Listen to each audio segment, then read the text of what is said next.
નમસ્કાર મિત્રો, હવામાન વિભાગની ભારેથી ભારે વરસાદની આગાહી છે તે પણ કરવામાં આવી છે। આજે મિત્રો કયા કયા વિસ્તારોની અંદર આપણને મેઘ તાંડવ છે તે પણ જોવા મળવાનું છે। આ જિલ્લાઓને મિત્રો રેડ એલર્ટ છે તે પણ જાહેર કરી દેવામાં આવ્યું છે। એ કયા કયા જિલ્લાની અંદર આજે વરસાદ છે તે પણ પડવાનો છે। તો મિત્રો અમારી ચેનલ ઉપર પહેલીવાર વિઝિટ કરી રહ્યા છો તો ફટાફટ ચેનલને સબસ્ક્રાઇબ કરી દેજો। મિત્રો વિડીયોને લાઇક કરવાનું ના ભૂલતા, અને જો મિત્રો અમારો વિડીયો તમે ફેસબુક ઉપર જોઈ રહ્યા છો તો ફોલો કરી દેજો, લાઇકનું બટન દબાવી દેજો। ત્યાર પછી મિત્રો જો તમે યુટ્યુબની અંદર જોઈ રહ્યા છો તો ચેનલને સબસ્ક્રાઇબ કરી દેજો, સાથે સાથે લાઇકનું બટન દબાવવાનું ના ભૂલતા। તો વાત કરીએ તો મિત્રો સાંજે આ વિસ્તારોની અંદર આપણને મેઘ તાંડવ છે એ પણ જોવા મળવાનું છે। ત્યાર પછી જોઈજો તો મિત્રો જે દરિયા કિનારે જેટલા પણ વિસ્તારો છે, ત્યાર પછી મિત્રો જામનગરની અંદર જો વાત કરીએ તો જામનગરની અંદર પણ મિત્રો ભારેથી ભારે વરસાદ પડવાની આગાહી છે તે પણ કરવામાં આવી છે।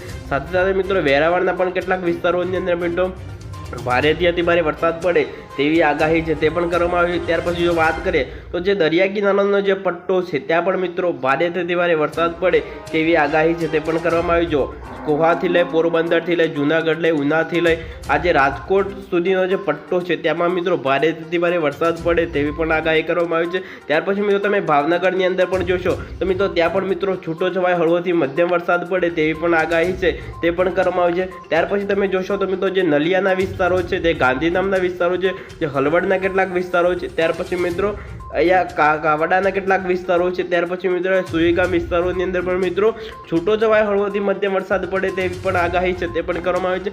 ગઈકાલની રાત્રેની જો વાત કરીએ તો રાત્રે મિત્રો સાબરકાંઠાની અંદર મિત્રો આપણને મેઘ તાંડવ છે તે પણ જોવા મળે। તો સાબરકાંઠાના મિત્રો વડાલી તાલુકાની જો વાત કરીએ તો ત્યાં છે મિત્રો જે 12 ઇંચ જેવો વરસાદ છે તે પણ પડ્યો હતો। ત્યાર પછી મિત્રો સાબરકાંઠાના કેટલાક ભાગોની અંદર પણ મિત્રો 1-1 ઇંચ 5-5 ઇંચ સુધીનો વરસાદ હતો તે પણ પડ્યો હતો। ત્યાર પછી મિત્રો સૌથી વધારે જે વરસાદ છે તે મિત્રો સાબરકાંઠાનું જે વડાલી કરીને ગામ છે ત્યાં મિત્રો 12 ઇંચ જેવો વરસાદ છે તે પણ પડ્યો હતો। સાથે સાથે મિત્રો તે વિસ્તારોની અંદર પણ મિત્રો ભારેથી ભારે વરસાદની આગાહી હતી તે પણ કરવામાં આવી, કારણ કે મિત્રો તે આગાહી છે તે અત્યારે સાથે પડી છે। ત્યાર પછી મિત્રો સાંજની અપડેટ વિશે વાત કરીએ તો સાંજના મિત્રો 5-6 અપડેટની વિશે વાત કરીએ તો સાંજે પણ મિત્રો આ વિસ્તારોની અંદર આપણને મેઘ તાંડવ છે તે પણ જોવા મળવાની વાત કરું તો મિત્રો રાજકોટના જેટલા પણ વિસ્તારો છે, જામનગરના વિસ્તારો છે, ગાંધીધામ છે, હળવદના કેટલાક વિસ્તારો છે, અહેમદાબાદના કેટલાક વિસ્તારો છે, મહેસાણાના કેટલાક વિસ્તારો છે, ત્યાં પણ મિત્રો છૂટો છવાય હળવોથી મધ્યમ વરસાદ પડે તેવી પણ આગાહી છે તે પણ કરવામાં આવી છે। આ બાજુ મિત્રો તમે જોશો તો જે દરિયા કિનારે જેટલો પણ પટ્ટો છે આ તમે ગો રાઉન્ડ જોયો ત્યાંની અંદર પણ મિત્રો ભારેથી ભારે વરસાદની આગાહી છે તે પણ કરવામાં આવી છે।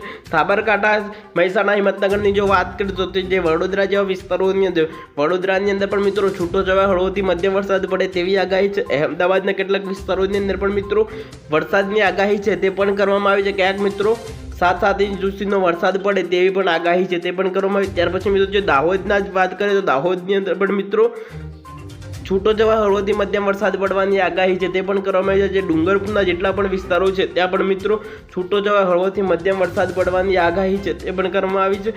અમારી ચેનલ ઉપર જો તમે મિત્રો પહેલીવાર વિઝિટ કરી રહ્યા છો ફટાફટ ચેનલને સબસ્ક્રાઇબ કરો, વિડીયોને લાઇક કરવાનું ના ભૂલતા। તો મિત્રો રાતની અપડેટ વિશે વાત કરીએ તો રાત્રે પણ આપણને જે કોઈ વરસાદી સિસ્ટમ છે તે આપણને જોવા નથી મળી।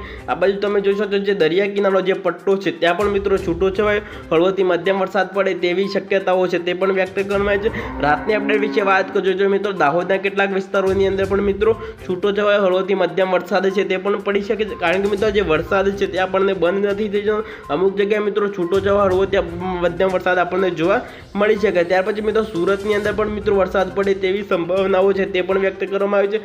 અહીંયાથી તમે સુધી જશો રાત્રે કોઈ પણ વરસાદની સિસ્ટમ છે તે આપણને જોવા નથી મળે, કારણ કે મિત્રો અમુક જગ્યાએ મિત્રો છૂટો છવાય હળવોથી મધ્યમ વરસાદ છે તે પણ પડી શકે છે। તો ચાલો મિત્રો બીજી અપડેટ સાથે ફરી મળીશું। ચેનલ ઉપર નવા હોય તો ચેનલને સબસ્ક્રાઇબ કરો અને મિત્રો વિડીયોને તમે લાઇક કરવાનું ના ભૂલતા। તો ચાલો બીજી અપડેટ સાથે આપણે ફરી મુલાકાત કરીશું।